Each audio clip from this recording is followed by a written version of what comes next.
और अभी आज जैसे पुलिस ने फिर कॉन्फ्रेंस की है और प्रेस कॉन्फ्रेंस करके बताया कि 5 की जगह अब 7 आरोपी हो गए हैं। 2 लोग और उसमें जुड़ गए हैं क्योंकि नए नए CCTV फुटेज आ रहे हैं। तो उसके एक्सीडेंट घटना करने के बाद वो गाड़ी जिस पार्किंग में गई थी वहाँ पर और लोग भी मौजूद थे। ये पूरी तरह सुनियोजित ये मामला है। कुछ ना कुछ इसमें ज़रूर ऐसी बात है और वो लड़की जो है निधि उसको कुछ ना किसी बात को छुपा रही है या पुलिस ने अपनी जान बचाने के लिए उसको अपनी तरफ से उसको एश्योर किया है कि भाई इस तरह गलत वो बयानी कर रही है।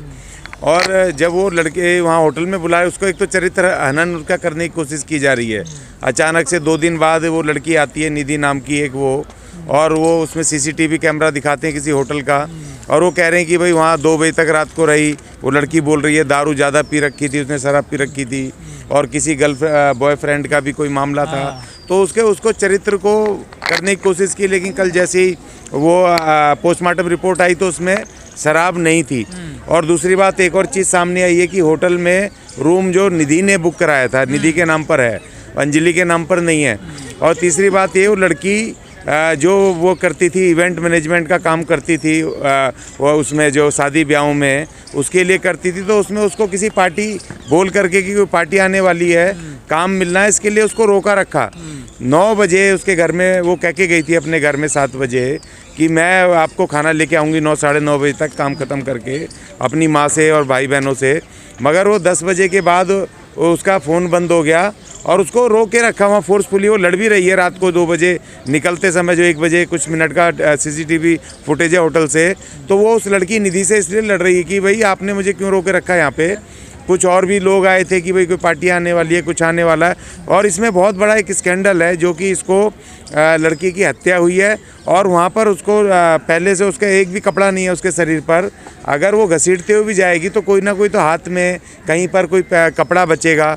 और दूसरी बात ये कि तमाम एक्सपर्ट्स का कहना ये है कि वो जो कार है उस कार में कहीं से भी उसको कोई इस तरह फंसने का कोई भी वो चांस नहीं है कि किस तरह फंस जाए। पूरा मामला क्या है?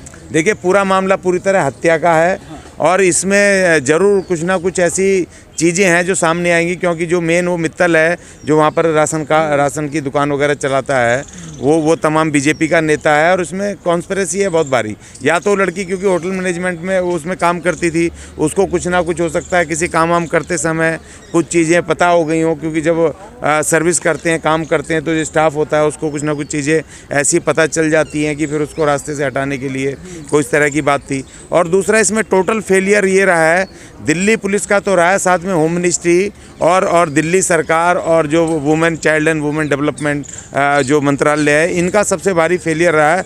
क्योंकि निर्भया फंड क्रिएट हुआ था 2012 के बाद, निर्भया कांड के बाद ये 2014-15 से शुरू हुआ था निर्भया फंड। और उसमें स्पष्ट रूप से उसको ये आधुनिक करने के लिए और एक यूनिवर्सल हेल्पलाइन जो कि महिला जैसे वो लड़की फ़ोन करते रहे, वो लड़के फ़ोन करते रहे जो दूध वाले वगैरह देखा लड़की जब वो उसके नीचे जा रही है तो कोई भी फ़ोन अटेंड करने वाला नहीं था, कोई भी हेल्प करने वाला नहीं था। हज़ारों करोड़ का फंड हर साल 2014-15 से आ रहा है और दिल्ली सरकार के पास भी आ रहा है, लेकिन इन्होंने किसी भी तरह की कोई भी ना तो कोई हेल्पलाइन यूनिवर्सल हेल्पलाइन कोई इन्होंने वो बनाई है और ना ही किसी तरह के जो CCTV कैमरे भी लगाने थे वो भी बहुत कम लगाए, लेकिन लगा तो दिए हैं मगर उनको कोई देखने वाला नहीं, बंद पड़े हैं सारे के सारे। क्या लगता है आपको अंजलि को न्याय मिल पाएगा और जो दोषी हैं उनको सजा होगी?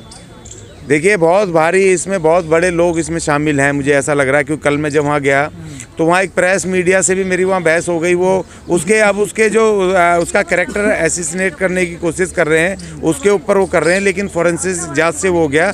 तो मीडिया भी ये चाह रहा है, जो मेन स्ट्रीम मीडिया है इसको अब वो घुमा फिरा के नई नई चीज़ें आ रही हैं, 2 और लोग जोड़ दिए उसमें और नई नई फुटेज ला करके उसको गुमराह करने की कोशिश की जा रही है। और जैसे पुलिस बहुत कैजुअली जब पहले दिन उन्होंने कह दिया था कि नहीं एक्सीडेंट का मामला है और हल्की फुल्की धाराएं बिना इन्वेस्टिगेशन के लगा दी गई थी, तो पुलिस के जो वहाँ लोकल पुलिस अधिकारी हैं SHO से लेके DCP ACP वहाँ तमाम लोगों के उनका वहाँ पहले से ये खबर मुझे लग रहा है कि ये मिली भगत थी कि इस तरह की कोई घटना होने वाली है और जिसको कि पुलिस लिपापोती कर रही है और उस रूट पे कोई भी नहीं था। और जबकि 31 का दिन उस दिन तो ख़ास तौर पर सीपी ने अरेंज किया था, दिल्ली पुलिस ने कहा था कि भाई हमने बहुत भारी संख्या में मोटरसाइकिल वाले और दूसरे पुलिस वाले तमाम लोगों को किया है। और इसमें तमाम ये चूक है, देखिए बहुत निर्भया फंड में महिला वॉलंटियर्स का भी प्रावधान है कि महिला वॉलंटियर्स इलाकों में क्रिएट की जाएंगी, सोशल वर्कर्स को स्पेशल फैसिलिटीज़ दी जाएंगी जो कि लोकल थानों के साथ और उनके साथ कोऑर्डिनेट करके वो इस तरह की घटनाएं ना उनके साथ मिलकर के काम करें।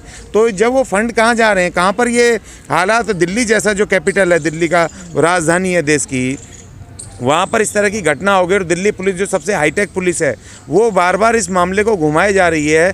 तो इसमें देखिए लड़ना पड़ेगा और हम लड़ रहे हैं। क्या है, दलित है लड़की, इस वजह से घुमाया जा रहा है क्या? नहीं, वो दलित है लड़की है तो बाद में पता चला।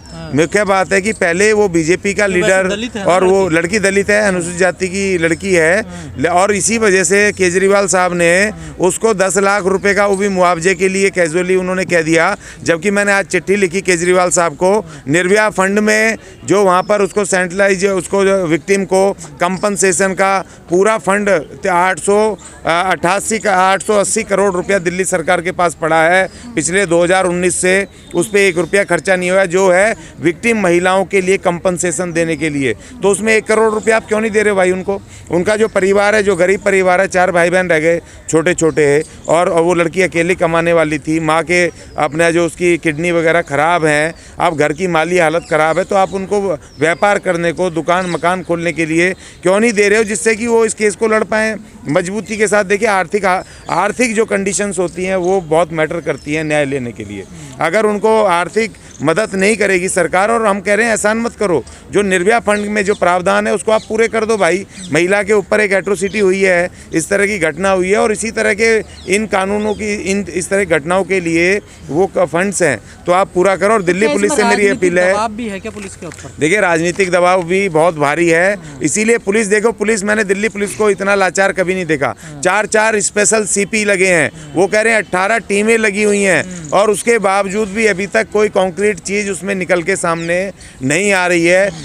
और दिल्ली, आज मैंने उसकी प्रेस कॉन्फ्रेंस सुनी सागर साहब की, जो स्पेशल सीपी हैं, वो ये कह रहे हैं कि इसमें मोटिव दिखाई नहीं दे रहा है। एक पत्रकार ने पूछा कि आप 302 की धारा क्यों नहीं लगा रहे हो, तो कह रहे हैं इसमें कोई मोटिव नहीं दिखाई दे रहा है। तो मोटिव तो उसमें अपने आप है ना, जब 12 किलोमीटर उस लड़की को घसीटते रहे वो, और उनको पता था, जबकि वो लड़की निधि भी कह रही है कि इनको पता था, इन्होंने 2-3 बार गाड़ी आगे पीछे करके उसको कुचला है, और उसके बाद देखो उसमें कोई भी उसको, लड़की को वहाँ पर कोई फंसने की कोई नीचे जगह नहीं है, उसको बीच में, दोनों पहियों के बीच में वो है, उसको किसी ना किसी चीज़ से उन्होंने बांधा है। सेंट्रलाइज में मोटिव अपने आप आता है कि अपने आप को बचाने के लिए उस लड़की को, हो सकता है इन्होंने वहाँ बांध के रोड एक्सीडेंट दिखाने के लिए उन्होंने घुमाया वहाँ पर। ना कहने से बात नहीं होगी ना, कानून अपना काम करेगा। नहीं, कानून करेगा, लेकिन ये दिल्ली पुलिस ये कह रही है मोटिव नहीं दिख रहा है 302 के लिए, तो मोटिव तो है ना उसमें। वो जो आरोपी हैं अपने आप को बचाने के लिए एक की जान ले रहे हैं, तो इसमें ऑटोमेटिक मोटिव तो अपने आप आता है। उसमें धारा 302 लगा करके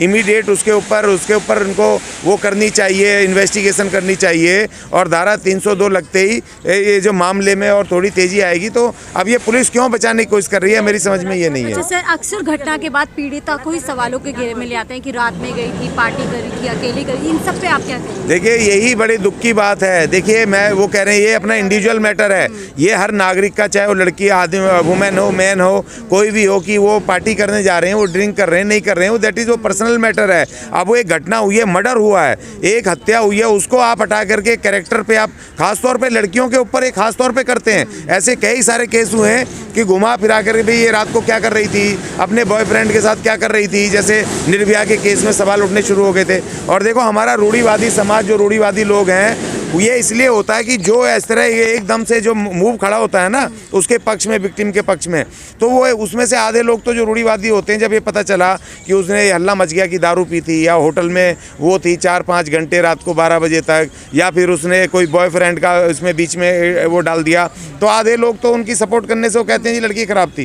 तो उस तरह की परसेप्शन बना दी जाती है। तो उनको जो मदद मिलनी चाहिए, जो हेल्प मिलनी चाहिए, एक मूव को जो और तेज़ी आनी चाहिए, उसमें आधे लोग हट जाते हैं पीछे से, क्योंकि हमारे इसमें अभी रूढ़िवादियों की कमी नहीं है कि लड़की आदमी दारू पिए, होटल में रुके, कहीं भी रुके, कुछ भी करे, गर्लफ्रेंड बनाए, कुछ भी करे, मगर लड़की या महिला नहीं करनी चाहिए। उसको ये आज़ादी नहीं होनी चाहिए। जब दुनिया पार्टी कर रही है तो किसी लड़की ने पार्टी कर भी ली, मैं कहता हूँ, तो उसमें क्या चीज़ है कि उसका मर्डर हुआ, मर्डर पे देखो ना भाई, आप उसके पीछे के राज को खोलो, आप उसके कैरेक्टर के ऊपर आप सवाल उठा रहे हो, आप इस तरह से उसको वो कर रहे हो, तो ये मैं पूरी तरह इसका विरोध करता हूँ जी। इसमें जो केजरीवाल सरकार है राजनीति कर रही है, बहुत गंदी वाली।